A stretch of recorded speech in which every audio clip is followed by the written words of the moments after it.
Halos 11,000 lang sa mahigit na 35,000 kumuha ang nakapasa sa December 2013 Nursing Board exams.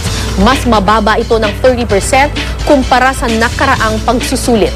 Nanguna ang University of St. Louis, Tuguegarao City na may 90.53% passing rate. Pumangalawa naman ang Xavier University sa Cagayan de Oro City at sumunod ang Mariano Marcos State University sa Batap, Ilocos Norte. Pasok din sa mga top performing schools ang ilang eskwelahan na nasa lanta ng Bagyong Yolanda. Top 4 ang St. Paul University sa Iloilo City.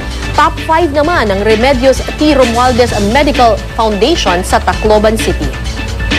Sina Christine Joy Azarcon ng New Era University at Nico Martel Viraydillo ng pamantasan ng lungsod ng Maynila ang mga board top matcher. May mensahe si Nico para sa mga nangangarap ding maging top matcher katulad niya. Huwag lang sila mawalan ng pag-asa at maniwala sila sa ating Panginoon at patuloy na magpangarap.